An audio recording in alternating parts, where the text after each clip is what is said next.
Namo Buddhaya. Salam sejahtera, penuh damai, bahagia, pemirsa Dhamma TV dimanapun Anda berada. Senang sekali bisa berjumpa Anda, saya Satna Dewi, dan tentunya dalam acara yang telah kita tunggu bersama-sama, Manage Your Mind.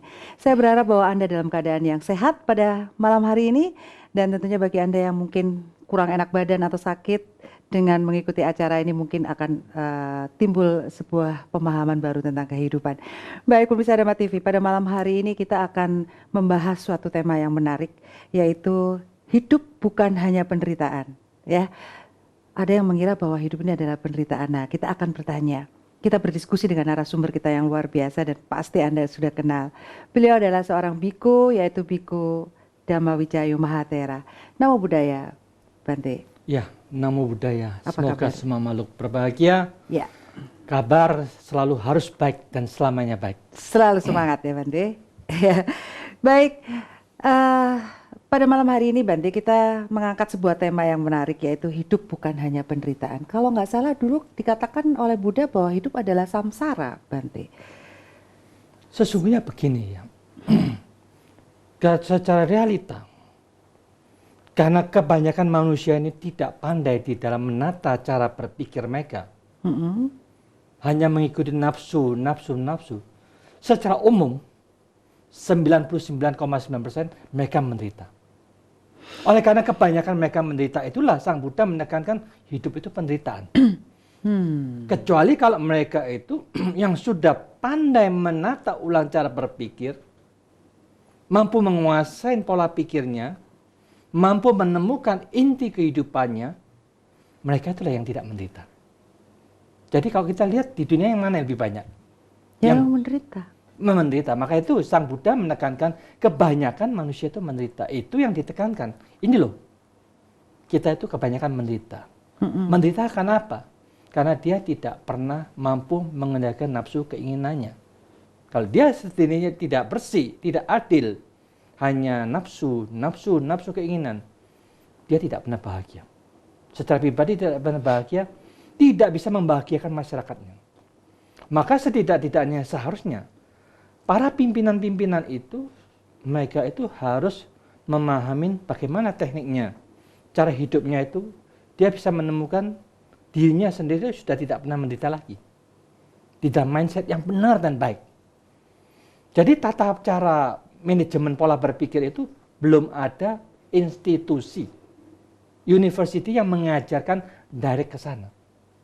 Yang mengajarkan psikolog, hanya teori, secara teori. Jadi apapun, kalau agama secara teori juga nol. Tidak ada menekankan prakteknya. Tetapi Sang Buddha itu menekankan lebih baik agama itu hanya sekedar tahu inti poinnya, bagaimana kita mempraktekkan dalam kehidupan sehari-hari, diperbanyak prakteknya, dia mendapatkan banyak hasil yang terbanyak. Jadi penekanan itu bukan percaya, penekanannya sampai di mana Anda sudah meningkatkan kualitas batin Anda. Kalau kita sama sekali semuanya tidak ada satupun meningkatkan batinnya, moralitasnya, spiritualnya, cuma ngomong, oh kita spiritual, tapi sama sekali tidak pernah menjalankan, sama sekali tidak pernah mempraktekkan spiritual yang model apa. Kita ini agamawan, tapi sama saja, cuma ngomong untuk agamawan, tapi tidak pernah menjalankan apa yang harus dijalankan. Ya, Bante, jadi sebenarnya penderitaan itu berasal dari diri kita sendiri, tentunya dari kebodohan kita ya, kegelapan kita. Ya, sudah jelas Sang Buddha ini manusia yang menganalisa, menyelidiki secara teliti dan detail.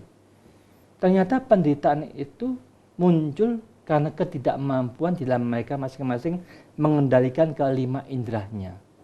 Ya. Sehingga itu mempengaruhi keenam inderanya, pikirannya sendiri terpengaruh, kena sensasi-sensasi, menimbulkan nafsu keinginannya. Itulah sumber penyebab penderitaan kita. Tidak ada yang lain kok, ini bukan setan ini. Jadi ritual-ritual yang diadakan itu apakah bisa merubah penderitaan itu, Bante? Ritual ini adalah menyadarkan kepada kita untuk kembali ke dalam diri kita. Harus gimana kita hidup itu bisa damai dan bahagia. Karena pernah pada suatu saat saya diundang ke Jakarta, diadakan ritual pemberkahan untuk orang-orang yang sudah kawin. Diberkatin lagi supaya mereka bisa hidup damai dan sejahtera. Lalu saya katakan, kalau saya juga mendoakan sistem bahasa Pali, Anda tidak mengerti. Jadi apa ritual ini hanya simbolik saja, asal-asalan seolah-olah kita diberkatin, bisa bahagia. Itu omong kosong. Makanya saya katakan, ikutin kata demi kata, apa yang saya katakan, kalau Anda jalankan ini, pasti Anda bahagia. Saya kasih bahasa Indonesia, harus begini, begini, begini, begini. Nah akhirnya selesai acara, mereka setuju. Ada orang bule yang ikut, wah saya setuju dengan cara Bante ini. Kalau Bante tadi doakan dengan sistem bahasa Pali, orang mudeng aku. Betul, Aku harus bagaimana hidup ini. Jadi kita tidak usah bohong-bohongan lah. Bicaralah kenyataan. Kita harus hidup begini-begini.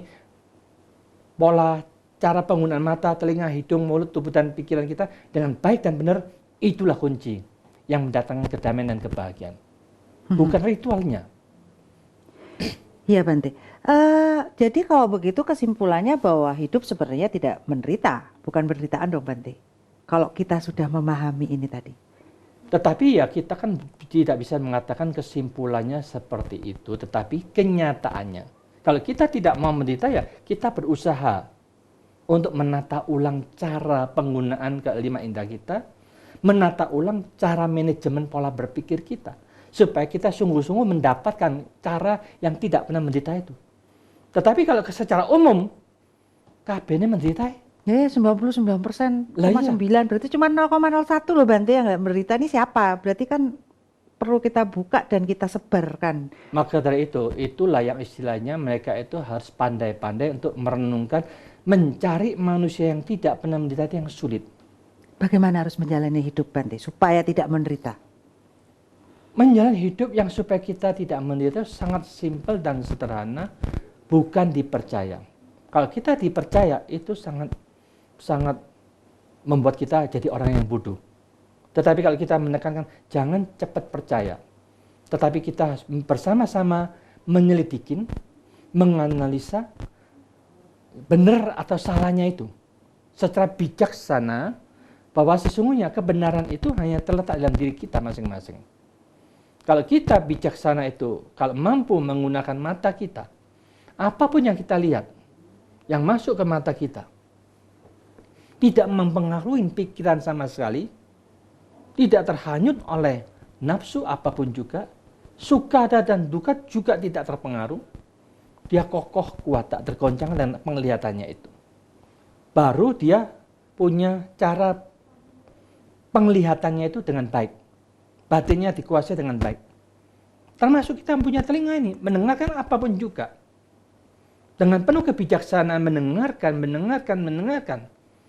Di situ kita memilah-milah. Yang positif kita ambil.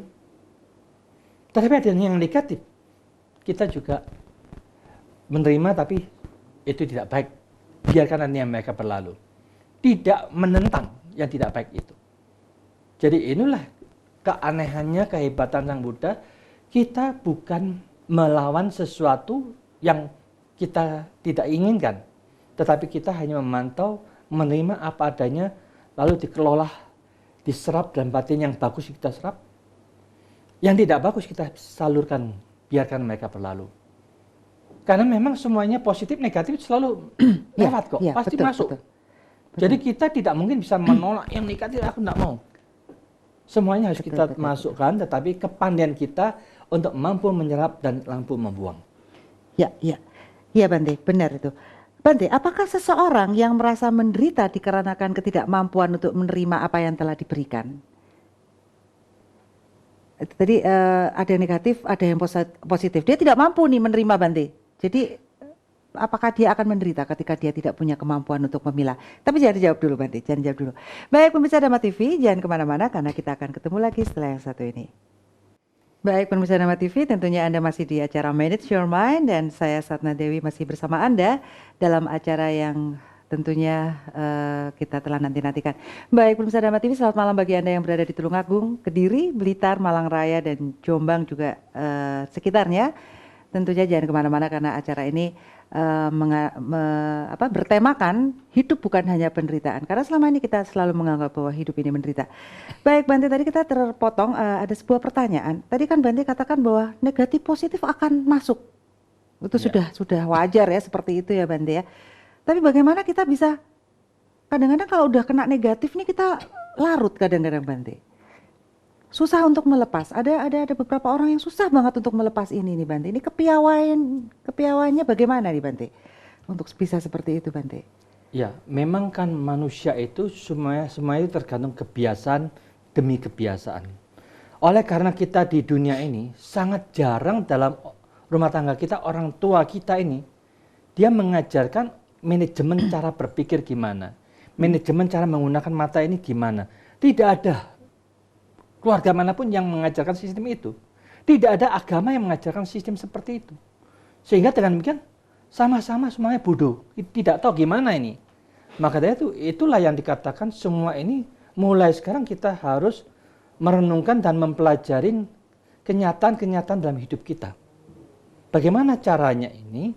Di dalam caranya ini terkadang kala ya kita harus memahami itu tergantung satu kemampuan kita di dalam kebijaksanaan itu untuk mengolah segala sesuatu yang masuk. Bagaimana caranya ini? Satu demi satu kita dikurangin pelan-pelan. Katakanlah, kalau sekarang kita tiap hari itu misalkan hitung dengan jujur, 10 kali kita berbuat salah, kejahatan kita lakukan. Tapi kalau kita katakan, kita mulai sekarang harus tiap hari aku bertekad mengurangi satu saja. Misalkan kita suka membunuh, suka mencuri, suka ini macam-macam. Mana yang paling bisa kita lakukan terlebih dahulu? Satu aja poin. Nah, satu poin itu kita tidak mau membunuh lagi karena itu kan berhubungan dengan makhluk-makhluk binatang kecil. Bisa enggak kita bertekad, punya kemauan untuk tidak melakukan kejahatan apapun juga? Kalau kita bisa, satu hari ini saya bisa. Besok harus bisa, terus bisa. Jadi kita sudah mengurangi satu. Ya. Kedua ini, saya ini kan iseng aja sih minum bir. Tiap malam mau tidur tuh minum 1 gelas misalkan. Menurut semua agama tidak diperkenankan itu, tidak bagus. Mabuk-mabukan itu, minum-minuman. Mulai saat itu, minggu kedua kita bertekad, aku mengurangi satu ini. Jadi satu demi satu, tiap seminggu sekali. Dalam 10 minggu kemudian, kita bisa murni sila kita, moralitas, kesalahan-kesalahan dari 10 hal yang sering kita lakukan itu. Maka itu kita harus merombak. Yang salah, kita katakan itu salah. Yang benar kita pegang, ini benar, ini baik, ini berguna. Kita pakai sebagai pedoman hidup. Jangan yang salah tetap dari dulu, ya gitu aja. Jadi dengan demikian kita tidak ada keberanian untuk merombak. Ya. Selamanya Indonesia masyarakat kita akan bobrok. Di mana-mana korupsi, di mana-mana kejahatan. Karena mereka sudah terkena program yang salah. Ya. Kehidupannya jadi salah semuanya. Maka dari itu, mulai sekarang kita harus punya program, apapun juga yang masuk ini, marilah kita selektif. Yang masuk, yang positif kita serap. Yang negatif biarkanlah kita berlalu. Jangan sampai disimpan, jangan digenggam, jangan diingat lagi, lepas buang. Sebagai sampah yang tidak ada gunanya. Hanya cara begitulah yang bisa kita terima. Yang bisa merubah cara berpikir kita. Nah, Bante, bisakah penderitaan itu dihapuskan, Bante? Caranya bagaimana, Bante? Sesungguhnya begini ya, penderitaan itu kalau kita perhatikan, sesungguhnya Sang Buddha katakan tergantung dari ini loh. Kemelekatan kita sampai di mana? Kalau kita masih melekatnya kuat, penderitaan makin kuat. Ya. Kalau kemelekatan kita separuh, penderitaan kita separuh. Kemelekatan kita 25%, kita menderita 25%. Kalau tidak ada kemelekatan sama sekali, berarti apapun yang masuk sudah tersalurkan. Dia hilang dengan sendirinya. Tetapi kalau kita masih menyerap 25%, penderita 25%. Kalau kita mencerap 100%, kita menderita 100%. Maka itu kalau dia hanya masuk, tahu lepas. Tidak ada penderitaan di situ. Jadi ini namanya kemelekatan dan kebodohan ini sesungguhnya sumber penderitaan kita. Jadi kalau kita sudah bisa mampu mengatasi ini, tidak melekat lagi, tidak mau dibodohin lagi oleh pola pikir kita yang dulu-dulu caranya salah, masuk keluar. Jadi tidak ada yang digenggam lagi. tidak masuk di memori kita. Tapi mungkin nggak sih manusia gitu Bante, selama dia ada di dunia ini loh Bante, bener-bener cuman keluar masuk aja gitu, tanpa melekat. Sesungguhnya mungkin atau tidak mungkin itu juga tergantung kepandaian, kepiawaian yang tiap-tiap individu di dalam manajemen pola berpikir mereka. Benar. Karena ini tidak perlu dipercaya, tetapi kalau kita mempraktekkan cara yang benar dan baik, kita bebas dari penderitaan. Jadi Kalau kita salah mempraktekkannya, kita menderita. Kalau menderita, buang aja sudah gitu ya. Dengan gitu Sampah aja buat apa gampang. disimpan? Gitu Kayak apa aja ya disimpan? Bante ya. Buang aja lah. Buang memang. aja gitu, anu aja mindset kita aja ya. Oh Iya. enak itu menderita tak buang aja gitu. Diputuskan aja begitu Langsung, sebenarnya ya. langsung. Tapi Tidak kalau buang. udah urusan cinta kadang-kadang sampai lengket-lengket tuh Bante. Kalau ada urusan dengan seseorang ini sampai lengket-lengket, ini pasti pemirsa mengalami ini. Seperti itu. Tapi ya proses ya Bante, kita belajar terus Tapi ya. harus menyadari, Sang Buddha katakan, dengan adanya cinta itu ketakutan, Ya. kecemasan, kekhawatiran, penderitaan juga muncul. Ya. Tetapi kalau tidak ada cinta, bagaimana ketakutan, kekhawatiran, dan kecemasan akan muncul dalam diri kita? Kalau kita tahu demikian, kalau kita ada cinta, ini membuat kita menderita. Kalau tidak ada cinta dalam batin kita, kita hanya sekedar melakukan tugas kewajiban kita. Ya toh? Di dunia ini kita punya kewajiban apa ya? Ini aja yang kita jalankan. Kalau kita masih ada diliputi kewajiban dengan penuh cinta, kita akan menderita. Tetapi kita cinta, tapi yang penting kewajiban saya ya jalankan. Tapi cinta itu harus kita siap-siap supaya kita tidak menderita. Bagaimana caranya? Tidak susah, tidak khawatir, tidak takut. Karena siapapun juga yang jatuh cinta, kekhawatiran, ketakutan, kecemasan, penderitaan akan muncul. Pasti itu Bante. Jadi dengan demikian Sang Buddha katakan piyato jayati soko. Jadi kalau siapapun yang punya dengan cinta itu dia akan menderita. Tetapi kalau mereka pikirannya bebas dari cinta, bagaimana penderitaan itu bisa muncul di dalam pikirannya? Jadi dia tidak akan bisa ada penderitaan dalam pikirannya. Jadi dengan memahami seperti ini, marilah kita mencoba bagaimana caranya, tekniknya itu. Kita sendiri harus menganalisa, menyelidikin teknik kita masing-masing supaya kita memahami apa yang Sang Buddha ajarkan ini. Lalu kita renungkan ke dalam diri kita, bagaimana caranya ya? Saya supaya sungguh-sungguh tidak bisa menderita dengan cinta terhadap sesuatu ini. Nah, dengan cara demikian, tiap-tiap orang memikirkan, kita pasti menemukan way out-nya untuk bebas dari penderitaan itu. Tadi saya tertarik dengan pembicaraan tentang cinta ini. Cinta ini berarti ada sebuah kemelekatan ya Bante ya. Dan ini saya rasa memang harus dialami supaya kita tahu tentang apa itu cinta. Karena menimbulkan kekhawatiran tadi ya Bante, kecemasan. Tetapi setelah melampaui itu Bante, ternyata kalau pengalaman saya itu menjadi hambar Bante. Hidup tuh hambar, hampa gitu. Apakah itu yang benar Bante, hidup dengan hambar? Nggak kayak tanaman Bante jadinya Bante, kita nggak punya rasa. Jangan dijawab dulu ya Bante. Serius. Oke, pembicaraan semakin seru, jangan kemana-mana karena kita akan ketemu lagi setelah yang satu ini.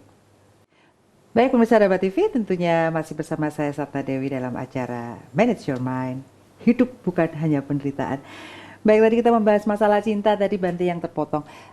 Jadi cinta itu adalah kemelekatan, tetapi adakah suatu zona di mana ketika kita, itu tadi Bante, zona di mana saya pribadi mengalami sesuatu kehampaan atau kehambaran. Apa kita jadi kayak tanaman, Bante? Kalau sudah nggak ada cinta, manusia tanpa cinta bagaimana dong, Bante? Sesungguhnya gini ya, kehambaran itu bagikan kita sudah merasakan ada satu sejenis kebosanan. Orang kok ini terus, seperti ini aja. Jadi kebosanan itu seolah-olah kita mulai sekarang hampir memahami akan kenyataan demi kenyataan. Itu berarti dulu kita karena kebodohan kita, cinta kita 100%. Nah, makin lama makin bijaksana, makin bijaksana, kita sekarang makin berkurang, tinggal 50%. Makin lama tinggal 25%. Nah, ketika kita sudah mulai 25%, merasakan, loh, sekarang rasa saya kok hambar terhadap percintaan itu. Maka itu Sang Buddha menekankan, manusia yang diliputin oleh nafsu bira yang begitu berkobar-kobar, mereka tertarik terhadap seksualitas. Tetapi ini seksualitas itu sesungguhnya dia tertarik ke sana itu, dia tidak tahu kenyataan. Dia bodoh dalam kenyataannya. Maka itu Sang Buddha menerangkan kepada kita, marilah kita mulai sekarang dengan penuh kebijaksanaan, menggunakan mata batin kita. Mata kita itu seperti X-ray yang mampu menembus segala-galanya. Kalau kita cinta, cepet melihat itu hanya kulitnya aja, mulus, cantik, seksi. Tetapi kalau kita bisa tembus, seolah-olah kulitnya kita lepas semuanya, tinggal apa? Kelihatan merah-merah. Dari situ kita lepas lagi, tinggal apanya, tulang-tulangnya, dibuka dadanya, semuanya ada jantung, paru-paru, terlihat semuanya. Sering melihat ke dalam kenyataan seperti ini, sesungguhnya yang mana yang kita cintain? Kalau kita melihat tubuh semua orang, laki, perempuan, cantik, gagah, ganteng, podoai. Melapuk juga. Semuanya itu istilahnya, kenyataannya tidak ada yang namanya cantik. Ya. Kita mengatakan dia cantik, dia seksi, dia ganteng, kita itu ditipu oleh selaput kulit saja. Ditutup oleh selaput kulitnya. Coba selaput kulitnya, semuanya secara rata, dilepas saja kulitnya. Apa yang terlihat? Disitulah kenyataannya. Kalau orang melihat mukanya merah, berdarah-darah, kucuran darah, kita tidak sudah mengatakan, wah elek sekali orang ini. Gitu? Ya, Bante, di dalam terminologi agama lain itu dikatakan bahwa manusia diciptakan itu berpasang-pasangan ya Bante ya, atau mungkin soulmate, ketemu belahan jiwa. Nah, ajaran inilah yang menjadikan manusia selalu mencari yang namanya soulmate-nya atau belahan jiwanya Bante. Kalau di terminologi Buddha ada nggak sih sebenarnya soulmate ini? Sesungguhnya kan gini ya, kalau dalam agama Buddha ini kan kita sudah lahir mati berkali-kali. Kalau mereka punya kehidupan, punya tekad yang sama, seperti Siddhartha Gautama ini. Dia dengan istrinya itu, Yasodhara itu. Yasodhara. Dalam 500 kelahiran dia suami istri terus, sampai saat dia menjadi Siddhartha itu. Dia dengan Yasodhara. Demikian juga ada cerita yang lain-lainnya, biku-biku yang lain juga begitu. Dia dengan ini ada sampai 15 kali dalam kehidupannya. Yang itu berapa kali, yang semuanya. Karena mereka masing-masing itu punya kemampuan untuk memantau kehidupan kita yang lampau. Jadi ketika Sang Buddha menjelaskan ini, bikunya itu tahu. Dia tahu sendiri. Oh, Bante, Sang Buddha betul kata-kata yang beliau. Memang kita sudah berapa kali ketemu sama yang dulu istri saya ini. Yang ini berapa kali, dia tahu, karena apa yang dia ajarkan Sang Buddha itu bisa dibuktikan oleh pribadi masing-masing. Karena masing-masing punya kemampuan. Tapi saiki, masing-masing nggak ada kemampuan apa-apa, tapi sok. Berarti semua adalah jalan ya Bante ya, untuk menuju kebenaran, kebaikan sebenarnya. Jalan itu terletak dalam pikiran kita. Disinilah jalan yang sesungguhnya, karena Sang Buddha katakan, suka duka diciptakan oleh pikiran kita. Suka duka berasal dari pikiran kita. Semuanya berasal dari pikiran kita. Jadi sumber kitab suci juga dari pikiran kita. Jadi kitab suci itu diciptakan oleh pikiran kita. Ya, jadi kitabnya referensi aja ya dari pendahulu-pendahulu kita.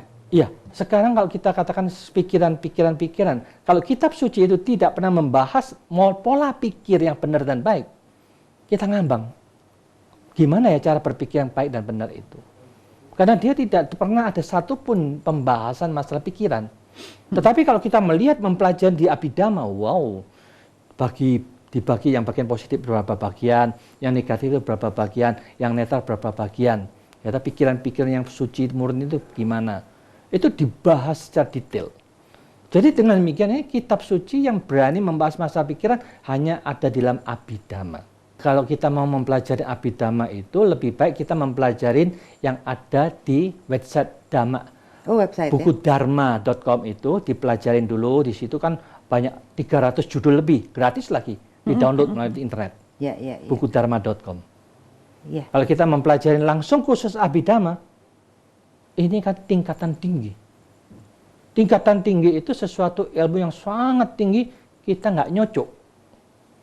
Mempelajarin, membaca, tambah bingung nanti.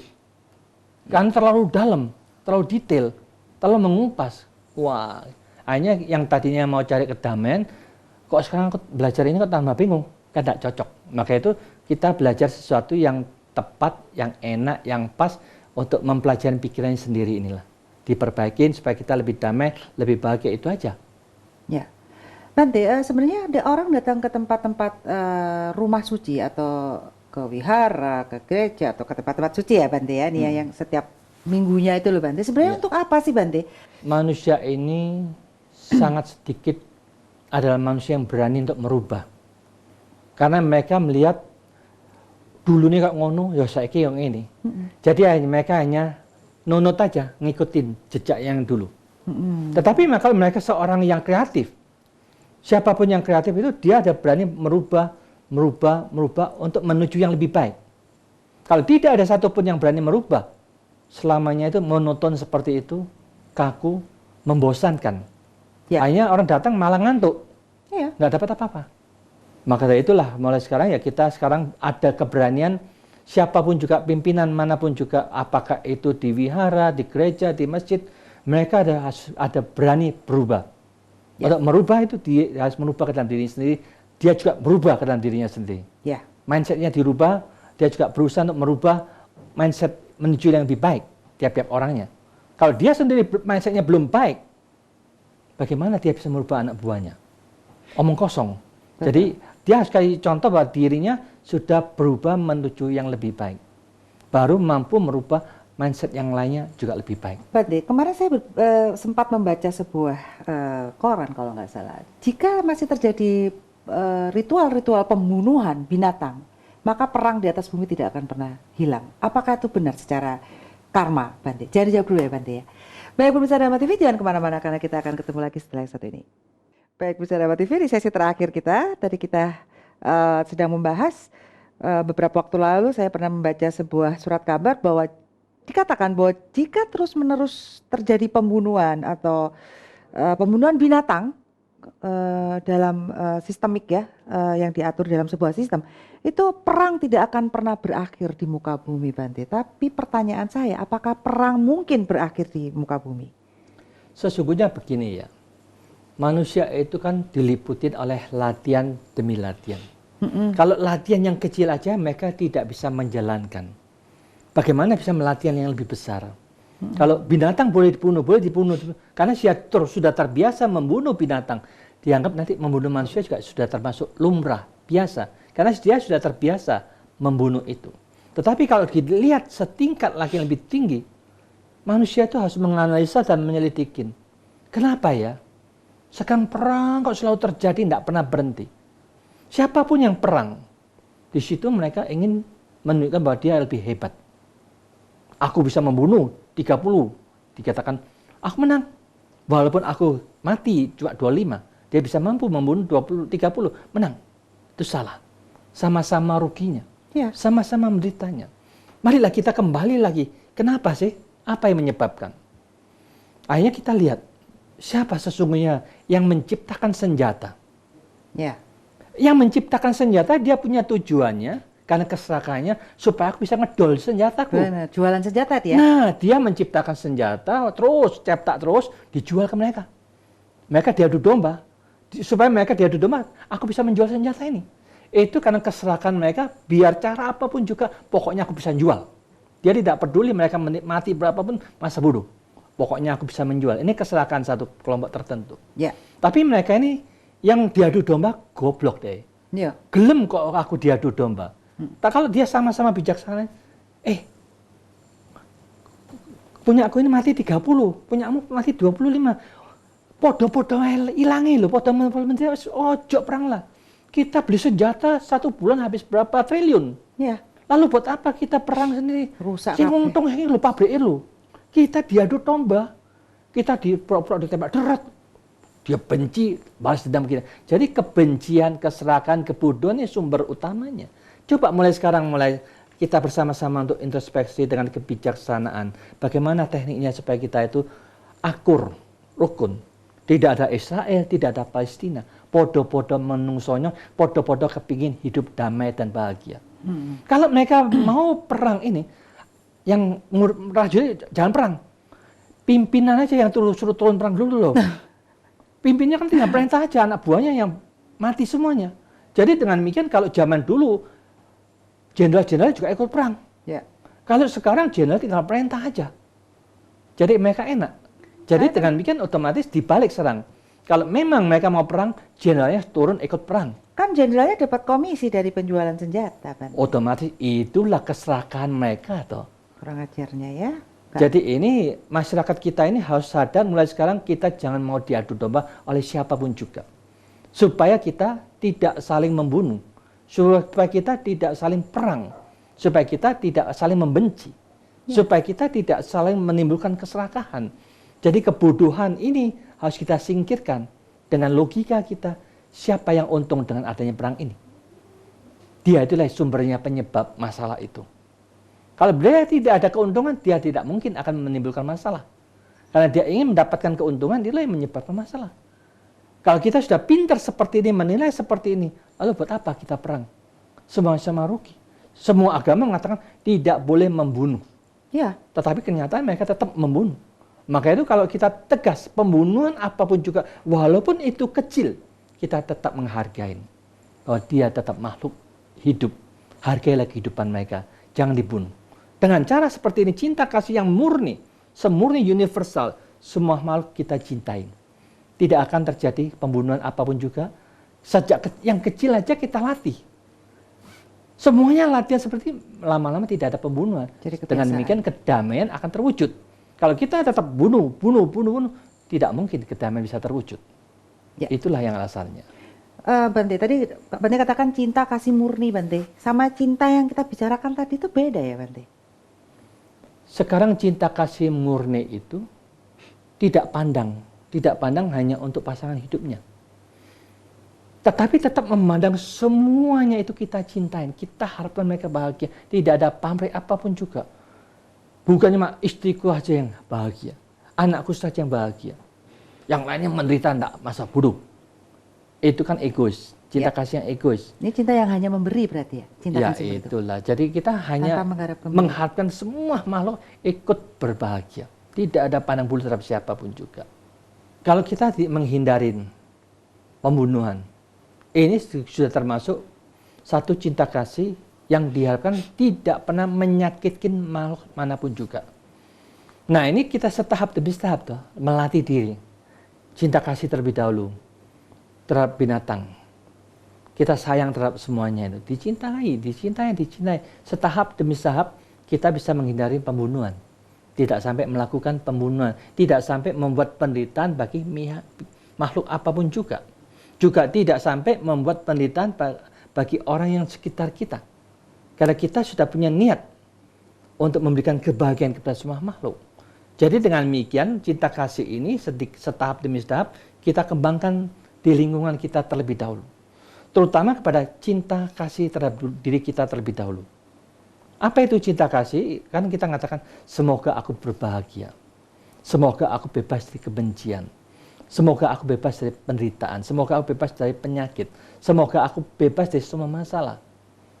Jadi semoga ini bebas dari yang penderitaan-penderitaan itu, kita akan bahagia. Ketika kita bahagia, itulah cinta kasih baru bisa muncul. Ketika kita mengharapkan seperti ini, orang lain juga diharapkan. Setelah kita mendoakan diri kita juga mendoakan pada orang lain. Semoga semua berbahagia, semoga semua bebas dari kebencian, semoga semua bebas dari penderitaan, semoga semua makhluk bebas dari masalah, semoga semua makhluk bebas dari semua rintangan apapun juga. Semoga mereka bisa menjaga kebahagiaan mereka sendiri masing-masing. Jadi kita cinta kasih itu juga kita harus mampu menjaga pikiran kita itu dengan penuh kebahagiaan setiap saat. Seperti itulah kita harus memahami mindset pola pikir kita dengan sebaik-baiknya sehingga kita bisa self development. Kalau kita tidak memahami mindset kita, selamanya kita tidak tahu apa itu diri kita. Ya, tidak tahu jati diri kita. Betul, Bante.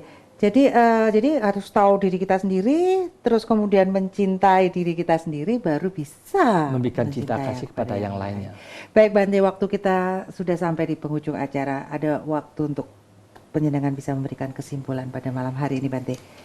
Para pemirsa Dhamma TV yang berbahagia, marilah kita menemukan diri kita yang sedikit ini. Manusia yang bebas dari penderitaan adalah sangat-sangat sedikit. Termasuk Anda mulai saat ini berusaha untuk menjadi orang yang paling sedikit itu. Untuk menata ulang cara berpikir yang benar dan baik. Karena Sang Buddha ini merupakan satu-satunya makhluk yang sadar sepenuhnya akan diri beliau sendiri. Apa yang menyebabkan kita menderita? Kita yang menderita ini disebabkan pikiran ini masih melekat sama tubuh jasmani. Masih melekat sama perasaan. Masih melekat sama bentuk-bentuk pikiran. Masih melekat dengan ingatan-ingatan kita. 4 hal inilah kemelekatan dan kebodohan kita terhadap hal 4 faktor itu menyebabkan kita menderita. Mulai sekarang, marilah kita melatih bagaimana mengangkat batin kita supaya tidak melekat dengan 4 hal tadi. Membiarkan proses kewajaran dari tubuh jasmani ini. Membiarkan proses pikiran-pikiran, bentuk pikiran kita. Membiarkan ingatan-ingatan kita berproses apa adanya. Membiarkan perasaan-perasaan itu berproses apa adanya. Tetapi batin selalu terpisahkan dari 4 hal itu, hanya memantau dan menyaksikan apa adanya. Melatih selalu di atas kesadaran, selalu sadar sepenuh-penuhnya ini seperti ini. Disinilah teknik untuk mengangkat batin kita selalu di atas kebiasaan umum. Karena orang yang seperti ini sangat sedikit. Mengangkat batinnya selalu di atas dari segala-galanya. Sadar sepenuhnya, tidak melekat terhadap apapun yang menyebabkan kita menderita. Barulah kebebasan sedikit demi sedikit yang Anda latih, lama-lama. Anda akan mampu membebaskan secara total. Batin bebas dari penderitaan, karena penyebab penderitaan, tubuh jasmani, perasaan, memori, bentuk-bentuk pikiran, inilah sumber penderitaan kita.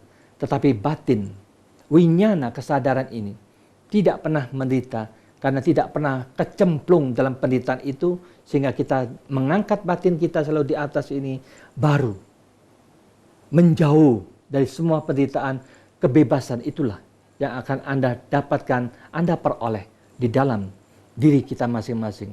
Latihan ini bukan cukup sehari, selama kita dengan penuh kesadaran untuk mengangkat sadar sepenuhnya, akhirnya mencapai maha sadar. Saat itulah kebebasan baru Anda peroleh.